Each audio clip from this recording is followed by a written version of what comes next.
So you are watching this video if you are a new student to ELA 10 with me, whether or not you have joined in October or November, and this is your first time attending class. So welcome.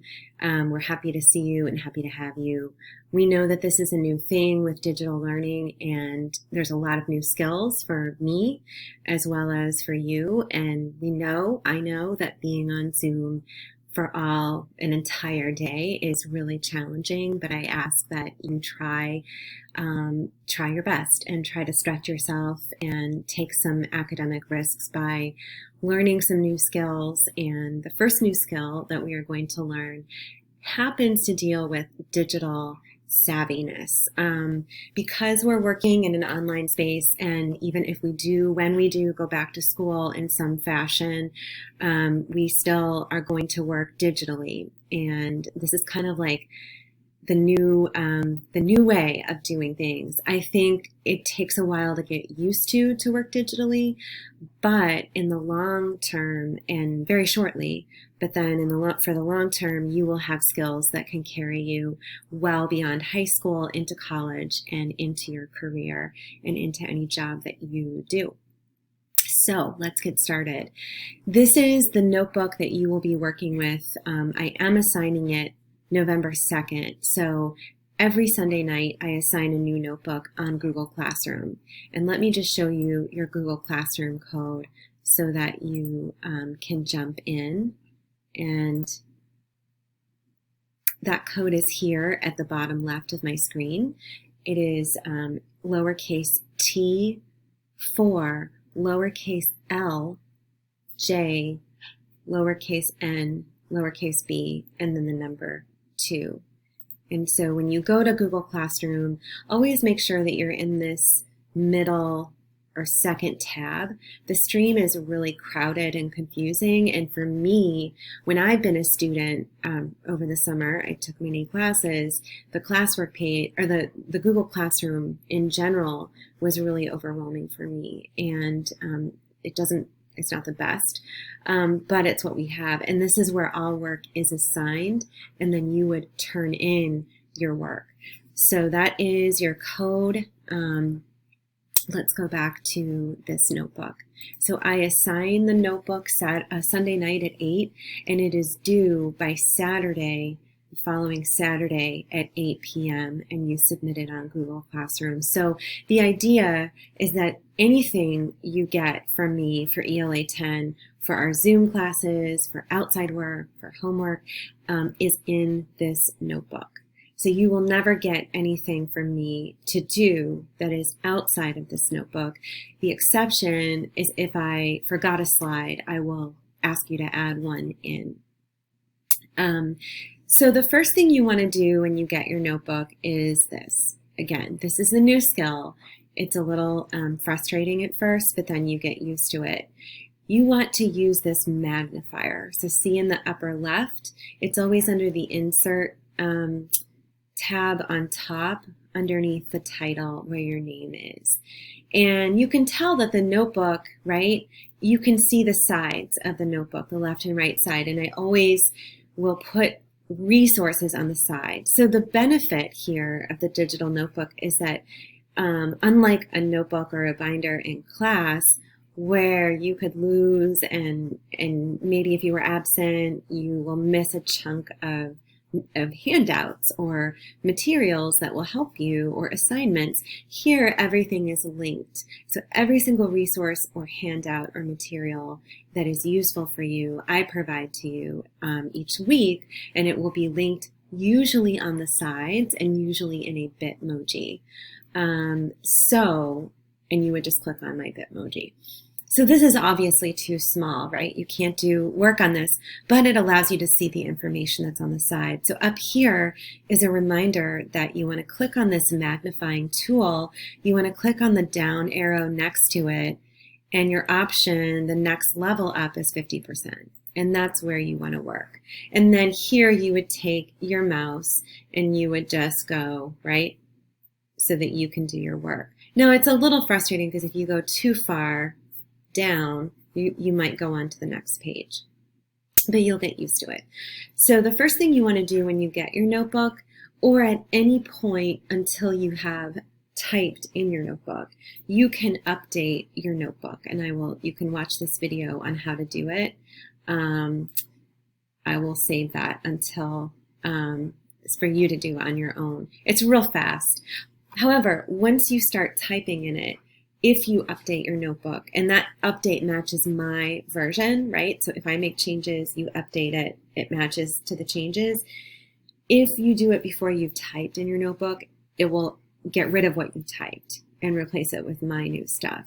There's a way to get it back. You would just click the back arrow until your work comes back. And that's the good thing about working in Google Docs or Google Slides. You can never lose anything. You can always restore it to any time that you worked on it. Just ask me how to do that if you happen to delete a bunch of stuff. So anytime, see how that, like, I scrolled and it goes to the next page. So whatever, you're going to use this left-hand sidebar. See where I'm scrolling up and down? I call it like the Scrolly section. These are all the pages in your notebook. So the second page is always the course tools. Again, I'm going to zoom out to fit. Fit is that takes you on the outside. It gives you more information. And then you can see we have our website, Google Classroom code, the daily schedule, all of the Google Slides that I do each day will be linked in here in case you miss a day. Contact me information. You want to click on that if you want to contact me. I book meetings for Wednesday, and you can book a time. How I grade you, and then some help videos. Your next page in your notebook, there's nothing on the sides here. I am going to zoom in. You have this, obviously, welcome video. These 3 videos are short. They are mandatory. At the beginning of the year, we watched things that will help us for the rest of the year. And universal ideas is something that we're going to talk about forever, and that will help you way beyond this class, any writing that you do. So I want you to watch that. And then this one on tone and mood, which you do need to know the difference of. So this tone and mood one, the questions are here after you watch it. And then the habits of mind and universal idea videos are on Edpuzzle. So to get to Edpuzzle, let me just show you real quick. You go to edpuzzle.com, and I will have your name in there. So if you already have an Edpuzzle account, I would log back in and just join my class. That's ELA 10 McCarthy, and you should be in there. If you don't, just log in, and with any app or any extension, you will be using your BPS Gmail. And just reach out to me if you need assistance with that. I do use this extension for Google called Pear Deck. You may have used it in another school. You don't need to know too much about it right now. It's mostly used for when we're in class. There will be some classes where I will assign a Pear Deck slideshow, and there's questions in there that you would answer in class, and I count that as a quiz grade, right? Put that in Aspen. So when I do that, I will always let you know on Google Classroom that I have assigned a Pear Deck in class that is counting as a quiz grade. So if you were not in Zoom class on that day, you want to make sure you check Google Classroom for that Pear Deck. That is an exception to everything being in this notebook. The next slide will get into the work. So you are reading and analyzing, and listening to, this is a YouTube connection here, 2 poems, and I'm not going to say too much about those poems. And then you are thinking of all the universal ideas that you can identify in each poem. You're finding evidence of that universal idea, and then you're answering these questions right here. I suggest that you use this frame in the thought bubble. You can just copy it, Control-C, and paste it, Control-V. The universal idea list is here. Again, it is linked, and you definitely want to go to that list frequently to help you think of universal ideas that might be that you find in the poem. A real quick technical note, when I click on this, you see the text box. So anything in blue, I mean, you can copy by clicking on it, Control C. So if I'm going to do that right here, I'll show you Control C, Control V, and it's right there. You can change the font by highlighting it, going up here, find a new font that you want. I want you to get used to doing things like that in your notebook because this is really yours. I have videos around. Usually when you click on my Bitmoji, I have a link to something else. If you want extra space, you can write here. So it is pretty, you can do a lot with it. If you want to add a text box, you would click this T and you can add more information. You can type more things. The second poem is right here. You're going to read it and you're going to do the same thing. 2 quotes, universal ideas that you find in the poem and represented in that quote, and then answering these questions. And then your final product would be a writing response.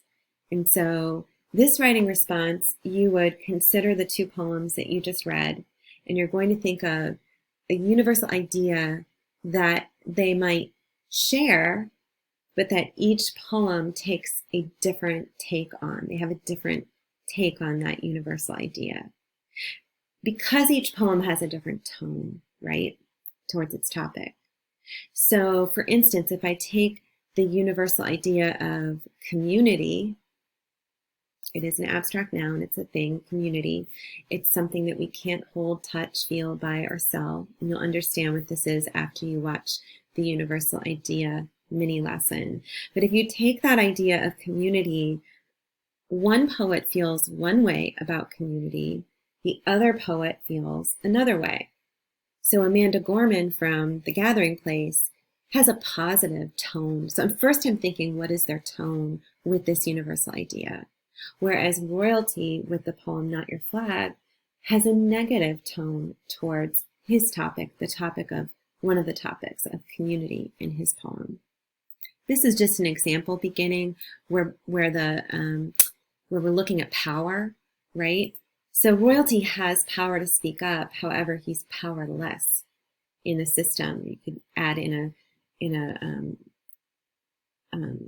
racist system. Whereas Amanda Gorman is empowered. She's strengthened. She has some power. She works hard to make the world better. So then you're just going to write some quotes, write some analysis, tell me why, back it up with evidence.